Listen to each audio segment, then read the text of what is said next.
امریکہ کے پاس ساز ادارے شروع سے ہی تیل کے معاملے میں پریشان تھے کہ تیل عرب مسلمان ملکوں کے پاس ہے اور تیل کا استعمال وہ کر رہے ہیں، انہیں تیل کی ضرورت ہے۔ وہ لکھتے ہیں کہ دوسری جنگ عظیم سے ہی امریکہ کے پالیسی ساز ادارے توانائی کے شعبے میں دوسرے ملکوں پر انحصار پر پریشان تھے۔ امریکہ کے دانشور کہہ رہے تھے، امریکہ کے پالیسی میکر کہہ رہے تھے، یا تو ان مسلمان ملکوں کو اپنا دوست بنا لو اور یا پھر ان کے اوپر قبضہ کر لو۔ دونوں صورتوں میں تیل ہمیں ملتا رہے گا اور تیل کے بغیر ہم نہیں رہ سکتے، کیونکہ تیل ان کے پاس نہیں تھا، ان کے پاس ٹیکنالوجی تھی، ان کے پاس تیل کا استعمال تھا، لیکن تیل جو نکل رہا تھا وہ مسلمان ملکوں سے نکل رہا تھا۔ اب یہاں کیا ہوا؟ شیل آئل، راکس کے اندر پھنسا ہوا تیل، یعنی کہ سینڈ راکس کے اندر رکا ہوا تیل، اس تیل کو نکالنے کی ٹیکنالوجی دریافت ہوگی۔ تیل تو یہ کافی عرصے سے دریافت ہو چکا تھا، لیکن اس کو تجارتی سطح پر نہیں نکالا جا رہا تھا اور نہ ہی ممکن تھا۔ امریکہ نے ٹیکنالوجی دریافت کی، امریکہ نے کاوشیں کی، امریکہ نے کوشش کی، امریکہ نے 2005 کے اندر ایک ادارہ قائم کیا، اس کی ذمہ داری لگی، اس ادارے نے شیل آئل پر کام شروع کیا اور بالآخر وہ کامیاب ہوئے۔ امریکہ نے ایک ایسی ٹیکنیک دریافت کر لی تھی جس کے ذریعے وہ شیل آئل کو پروفیشنل لیول پر نکال سکتا تھا، تجارتی سطح پر نکال سکتا تھا، منافع بخش انداز میں نکال کر دنیا کے آگے رکھ سکتا تھا۔ 2007 کے اندر انہوں نے باقاعدہ طور پر اس کی پروڈکشن لی۔ اب مسئلہ تھا اس کے لیے فنڈ ریز کرنا کہ پیسے کہاں سے آئیں گے، بہت بڑی انڈسٹری، بہت طاقتور انڈسٹری لگانی تھی۔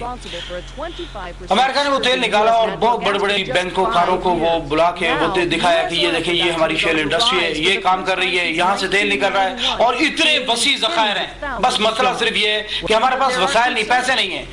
امریکہ نے بڑے بڑے یہ بینکوں کے مالکوں کو بلایا، ان کے نمائندوں کو بلایا اور اس کے بعد ان کو دکھایا کہ یہ دیکھیں، یہ تیل نکل رہا ہے ہمارے پاس، اس طریقے سے تیل نکل رہا ہے، اتنا منافع ہوگا، $145 فی بیرل تیل کی قیمت ہے اور اس قیمت کے اندر ہمیں بہت زیادہ منافع ہو جائے گا۔ امریکہ نے ان کو یہ سب کچھ دکھایا اور اس کے بعد ان کو انویسٹمنٹ کے لیے راضی کیا۔ ان لوگوں نے دیکھا کہ ہاں بھائی، ہمارا پچھلا قرضہ بھی اتر سکتا ہے اور ہمارا اگر ہم یہ انویسٹ کریں گے تو یہ پیسہ بھی ہمیں مل جائے گا اور اس کاروبار میں منافع ہے۔ انہوں نے انویسٹمنٹ کر دی 1000 ارب 996 بلین انویسٹمنٹ ہوئی، یعنی کہ اپروکسیمیٹلی 1000 بلین انویسٹمنٹ ہوئی۔ دنیا کا شیل آئل کا سب سے بڑا مرکز بن گیا امریکہ۔ دنیا کی سب سے بڑی شیل آئل کی انڈسٹری امریکہ میں لگائی گئی، جوائنٹ انڈسٹری تھی، لاکھوں لوگوں کو روزگار ملا وہاں پر۔ ان لوگوں نے تیل نکالنا شروع کیا اور انٹرنیشنل بزنس ٹائمز لکھتا ہے شیل آئل نے تیل کی دنیا کا نقشہ ہی بدل دیا۔ امریکہ کی تیل کی پیداوار دھماکہ خیز انداز سے بڑھی۔ پچھلے 100 سالوں میں تیل کی پیداوار کبھی بھی اتنی نہیں بڑھی جتنی کہ 2014 میں ہوئی۔ اس سال تیل کی پیداوار 9.14 ملین بیرل یومیہ رہی۔ 9.14 ملین سے مراد ہے 91,40,000 بیرل یومیہ تیل امریکہ میں سے نکلا اور امریکہ نے کہا کہ آج امریکہ دنیا کا دوسرا بڑا تیل پیدا کرنے والا ملک ہے۔ وہ دیکھیں ان کا ٹیلی ویژن کیا بتا رہا ہے۔ All of the jobs created since 2007 have been around the energy business. That's where the vibrancy in the world has been. 2000 کے بعد جتنی بھی نوکریاں امریکیوں کو فراہم کی گئی ہیں سب ٹیکساس میں تھیں، یعنی شیل آئل کے ذخیرے کے گرد تھیں۔ اور دیکھیں وہ کیا کہہ رہے ہیں۔ The U.S. will overtake Saudi Arabia to become the world's largest oil producer. Will overtake Saudi Arabia to become the world's largest oil producer by 2017. امریکہ 2017 میں دنیا کا سب سے بڑا تیل پیدا کرنے والا ملک بن جائے گا اور سعودیہ بھی پیچھے رہ جائے گا۔ اور اس کے بعد دیکھیں وہ کیا بتا رہے ہیں۔ The unexpected boom in U.S. shale oil supply is reshaping the industry and the global power balance alongside with it, according to a report by the International Energy Agency. Shell oil کے طوفانی ذخائر سے shell oil کی غیر متوقع پیداوار نے امریکہ کی انڈسٹری اور عالمی طاقت کی تشکیل نو کر دی۔ Well, it's a positive sign for America's economy, and it's all linked to our growing supply of energy. The United States is moving towards becoming an energy exporter. It is unleashing a huge resource in shale gas and oil. امریکی معیشت کی موجودہ ترقی کے سارے اشارے توانائی کے شیل آئل کے ذخیروں سے منسلک ہیں۔ امریکہ اب شیل آئل اور گیس کا ایکسپورٹر بن چکا ہے۔ یہ جو ہم ریسرچ دکھا رہے ہیں آپ کو رینڈ کارپوریشن کی ہے، اور یہ اتھینٹک ترین کی نہیں جاتی یورپ کے اندر، یورپ کیا پوری دنیا اس کو مانتی ہے، اور ان کے اعداد و شمار کے مطابق شیل آئل امریکہ کو $70 سے $95 فی بیرل میں پڑتا ہے، اور یہ 2005 کے اعداد و شمار ہیں، اور 2015 کے اعداد و شمار کے مطابق شیل آئل $95 سے کم میں نقصان میں جا رہا ہے۔ فرض کریں دنیا کے اندر 100 تیل کے خریدار ہیں، اور 100 تیل کے خریداروں کی ضرورت دنیا میں پوری ہو رہی تھی۔ پہلے سعودیہ، ایران، عراق، وینزویلا، روس وغیرہ تیل نکال رہے تھے اور ان کی ضرورت پوری کر رہے تھے، لیکن اب اگر 100 خریداروں کا تیل اور مارکیٹ میں آ جائے اور خریدار اتنے ہی رہیں، یعنی کہ 91 لاکھ بیرل منڈی کے اندر تیل اضافی آ جائے، تو کیا ہوگا؟ جو تجارت کو سمجھتے ہیں اچھی طرح سمجھتے ہیں کہ منڈی کے اندر جو قیمتیں ہیں وہ رسد اور طلب کے قانون کے مطابق ہوتی ہیں، یعنی کہ اگر آگے ضرورت نہیں ہے، طلب نہیں ہے، گاہک زیادہ نہیں ہے، گاہک کم ہے اور پیچھے سپلائی زیادہ ہے، تو یقیناً قیمت کم ہو جاتی ہے۔ امریکہ میں لاکھ بیرل تیل منڈی میں آ چکا ہے اور یہ اضافی ہے۔ اس نے کیا کیا ہے؟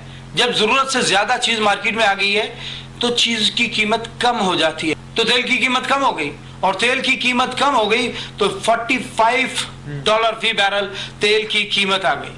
$45 فی بیرل تیل کی قیمت ہو تو امریکہ تو برباد ہو جائے گا۔ امریکہ نے جو پیسے لیے ہیں، امریکہ کا پہلا قرضہ، اس کے بعد امریکہ نے قرضہ لے کے مزید شیل انڈسٹری لگائی، اس کے اوپر لاکھوں لوگوں کو روزگار کے اوپر لگایا، وہ سب کہاں سے کمائے گا، کہاں سے پورے کرے گا؟ جبکہ وہ تیل مہنگا پڑ رہا ہے اور اس کو فروخت کرنے کے بعد جو قیمت مل رہی ہے وہ کم مل رہی ہے، نقصان میں جا رہا ہے، اور نقصان میں وہ کب تک جا سکتا ہے؟ 1 دن، 2 دن، 10 دن، 15 دن، 1 سال، 2 سال۔ امریکہ کبھی بھی نہیں چاہے گا کہ شیل آئل کی پروڈکشن بند ہو جائے، اس کی زندگی اور موت کا مسئلہ ہے۔ اس نے اپنی قوم کو خواب سنائے، خوشخبریاں سنائی ہیں کہ اب ہمارے پاس تیل نکل آیا اور اب ہم کامیاب ہو جائیں گے، ہم قرضوں سے نکل آئیں گے، ہماری معیشت سنبھل جائے گی۔ اب تصور کیجئے تیل کی قیمت ہو گئی ہے $45 فی بیرل، اور $45 میں عرب ممالک تو تیل بیچ سکتے ہیں، وہ تو $30 میں بھی تیل بیچ سکتے ہیں، ان کا تیل کنویں سے نکل رہا ہے، لیکن یہ تو رو میں سے تیل نکال رہے ہیں جو ان کو بہت مہنگا پڑ رہا ہے۔ یہ $100 سے کم میں تو دے ہی نہیں سکتے، اور اس کو بند بھی نہیں کر سکتے کیونکہ ہزاروں بلین ڈالر کی انویسٹمنٹ ہو چکی ہے اس کے اوپر۔ اب امریکہ یہ تو کر نہیں سکتا کہ $100 میں تیل نکالے اور $45 میں تیل دے دے، اور اس انڈسٹری کو بھی بند نہیں کر سکتا کیونکہ پہلے سے امریکہ کے اوپر قرضے تھے، مزید قرضہ شیل آئل کے لیے لے لیا گیا۔ امریکہ نے اپنی قوم کو، اپنے لوگوں کو امید دلائی، ان کو جابز دی۔